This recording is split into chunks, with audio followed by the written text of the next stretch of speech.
Are you unemployed, fearful of becoming unemployed? Or are you just someone with a strong desire to quit your job but are too anxious and uncertain about the dwindling job prospects and the future state of our global economy after watching all of your friends get laid off and seeing the price of common goods rise to the point where you can no longer not only afford the house that you were once promised, but even basic luxuries like oat milk lattes and avocado toast that were apparently preventing you from affording that house in the first place? If so, then this video is for you. And thank you Skillshare for sponsoring this video. More on that later. In the last 2 years, I have been laid off twice, and many of my friends have been as well. And those that have been lucky enough to keep their jobs are still fearful that they're gonna lose them. And if they're not, then they have to worry about the fact that their wages are stagnating, they're not getting raises, they're not getting promoted. And if they didn't get a 10% raise in the last year, that means that their salaries actually went down because of inflation.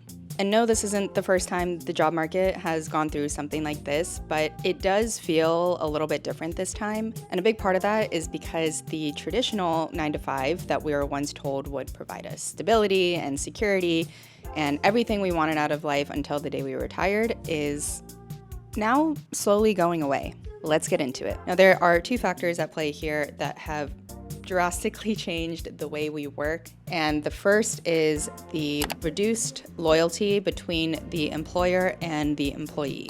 A big reason for this is the commonality of at-will contracts. And that essentially just means that the employer can fire you without consequences, you can leave the company without consequences, and nobody has to know other than the moment it is actually happening. The second part of this is that a lot of big businesses have been pushing for the extinction of unions. This has been a thing that's been going on for a very long time. They don't like unions because unions are a way for workers to defend their rights. Oh my God, so horrible. So now we've entered this really negative feedback cycle where employers are not really incentivized to take care of their employees, and they can ask more of them, ask them to do multiple jobs, wear more hats, and not really pay them or promote them in any way. And then the employee gets fed up because now they're being asked to do more work without any sort of compensation for that. And they decide that, hey, I'm gonna leave, which is why now people job hop every 2 years, because that's the only way that you're actually gonna get more pay or promotion that you want. But employers now know that employees come in with the intention of leaving in a few years, and so they are even more incentivized not to hire people for the long term. And around and around and around we go. And now this all means that the 40-year stable job that our parents once promised us and experienced themselves is no longer a reality for a lot of the younger generation. Instead, we get to be blessed with mass layoffs because companies no longer have any incentive to think about the future well-being of the people they hire. You also see a lot of companies now engaging in what is considered quiet hiring, and that just means that instead of having to commit to a full-time employee where you, God forbid, have to pay them benefits, you instead can just hire people per project as contractors and keep your company lean that way so that if things change, we all decided this was all temporary in the first place, so no one can be mad. And the second problem here is the stagnation of wages, which I'm sure we have all noticed that everything is ridiculously expensive and nobody can no longer afford a home unless you bought it prior to 2020 or you have some form of generational wealth to help you. I'm not gonna harp on this point, I think we get it. But the point is, if you plan on working at the same company for more than a few years, you most likely are not going to be out earning the pace of inflation, which means that your spending power, cost of living, all of that is gonna go in a very bad direction unless you decide to get up and leave. So unfortunately, that means that the days where you were able to just show up to your job, do what was asked for you in exchange for being able to afford basic things like food and shelter is now a thing of the past. So now that we have officially established that capitalism sucks, what's a gal to do? Run away to a lower cost of living country like Thailand in order to profit off of the wage discrepancy between here and the US? I wouldn't do that. Look, I can't tell you what the future is gonna look like or what the economy is gonna be like a few years from now, but there are still 3 things you can do to future-proof your career, no matter how things shape up. The first is adaptability, second is uniqueness, and the third is diversity. The first really big important part of being adaptable is being flexible. A lot of people are still tied to this idea that your job has to be for a big company, at an office, tied to a certain location. And the more you can remove yourself from those expectations, so not only are you going to work at an office, but can you work as a freelancer? Can you maybe be a full-time contractor? Maybe you decide to keep renting because buying a house is expensive and you don't want to be tied down to one city in case an opportunity comes up somewhere else. The more you're able to untie yourself from all of these specific expectations for the qualities of your job, the better chance you're going to have at jumping on an opportunity when it comes. And in addition to flexibility, you also want to start thinking about career capital. Career capital just refers to all of the resources and abilities that you accumulate throughout your career that allow you to do more with your career in the future. In other words, it's all of the investments that you're making now that are going to help you in the long run. And some of the ways you can do that are through credentials. So that's getting degrees or certifications that might help you in your industry. It could also be through just financial savings, building up an emergency fund so that if you do decide that you need to leave your job or something happens, you have some sort of runway to keep you going for a little bit longer. And another big piece of this, which I'm sure you're sick of hearing, truly is networking. At least in America, our circles are getting smaller and smaller, which isn't a bad thing in some ways. I think quality over quantity is great. I'm an introvert. I don't want to have 500 friends I have to take care of all the time.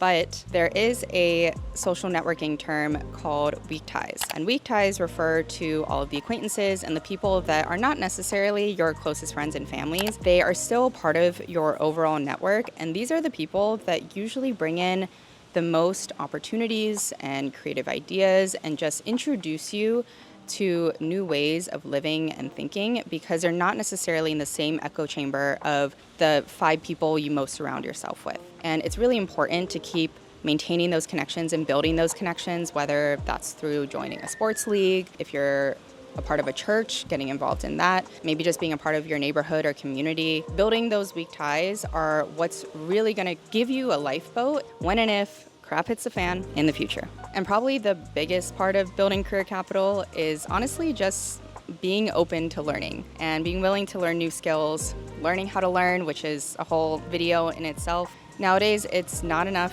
to go to college and get a degree and stop there and just keep learning on the job. You actually have to really be proactive and start anticipating what your industry is going to need in the future and learn those skills before it is asked from you. Because if you're having your company ask you to learn something, it's already too late. That means that you're not doing the job that they want, or somebody else is going to be able to come in and take that job from you. I personally currently work as a content creator, and this is an industry that is rapidly changing at a very fast clip all the time. And in order to stay relevant, it is critically important that I stay up to date, not only with platforms, but with new ways of connecting my audience. And one of the ways that I'm currently doing that, for example, is by learning email marketing. Because as much as people like to talk about short form and TikTok, really the best thing you can do for yourself right now as a creator is learning to own your own audience and to have it in a place that is not connected to a social media platform. So email is something that I have been making a very big priority in this last year. And one resource that I have found very helpful in learning that is Skillshare.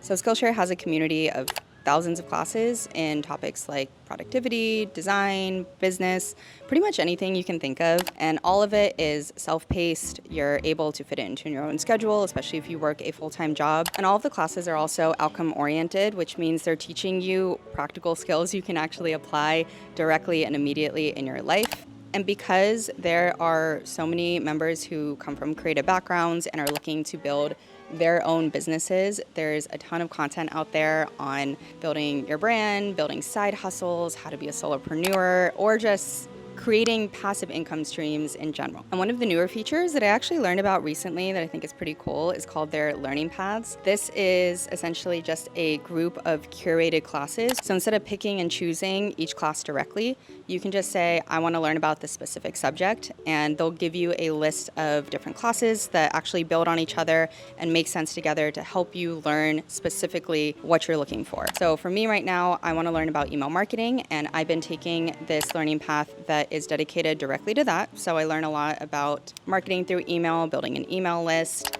And there's also a lot of other really cool ones that I'm interested in, like negotiation and pricing for freelancers. That's something I'm really bad at and definitely need to take some tips on. If you're interested in YouTube specifically, I've actually created a class about branding yourself on YouTube. So if content creation is your thing, go check that out. And if you want to give it a try, you can actually use my link in the description. The first 500 people who use it will get a free trial. Thank you again to Skillshare for sponsoring this video. Now let's get back into it.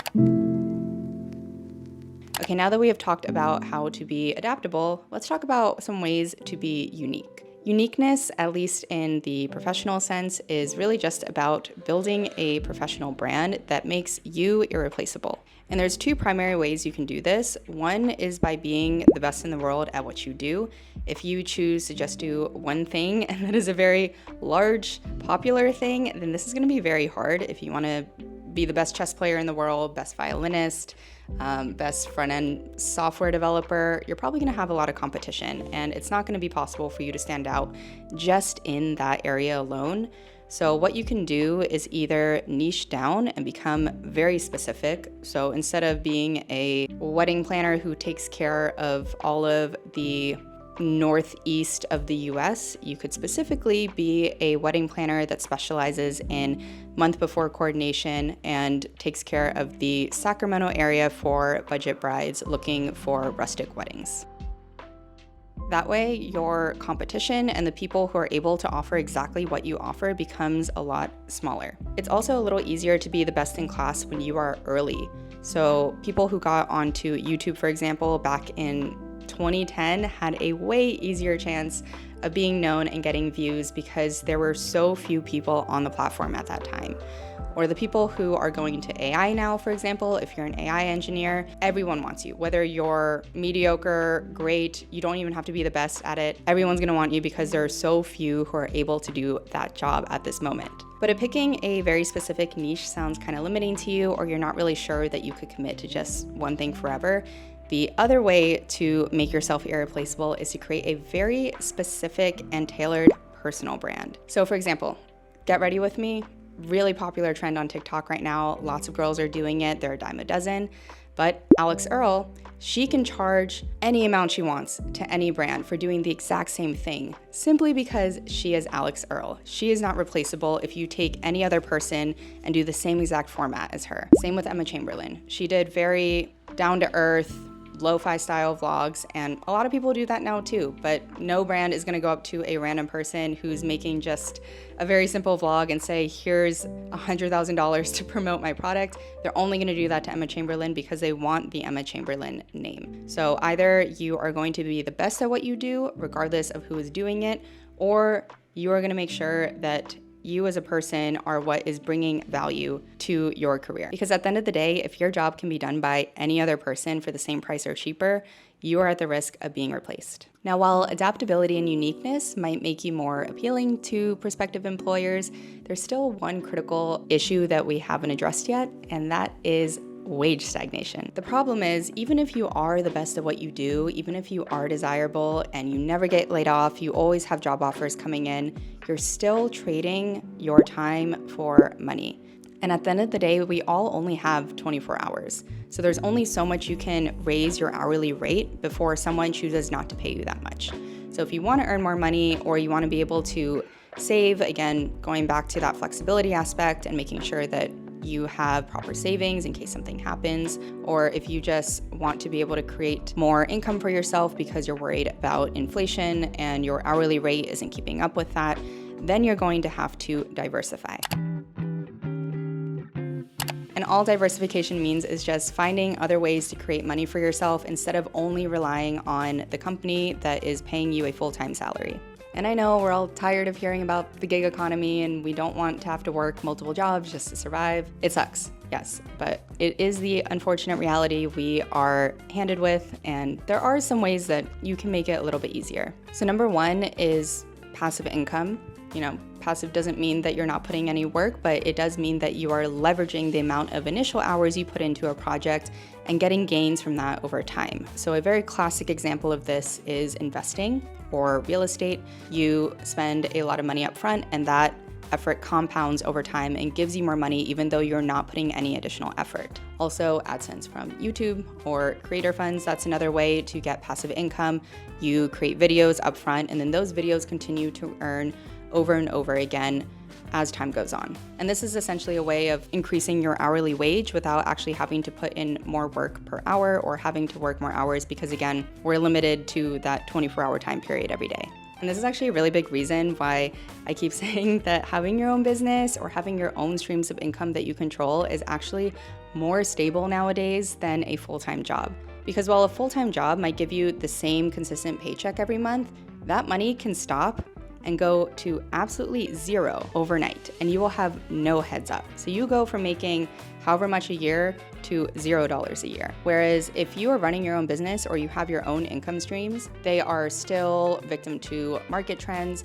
But ask any business owner, it's very uncommon that your business is gonna go belly up overnight. There's always signs months ahead of time, sometimes even years ahead of time, that things are not going well for you. And so you have time to create an alternative plan and pivot before it's too late. And I'm not saying that everyone has to quit their jobs and start their own business, but if you can create some sort of part-time passive income stream or even something like a freelancing business that you do occasionally, that means that if you are laid off or suddenly let go, you do have some income coming in to sustain you while you're looking for your next gig.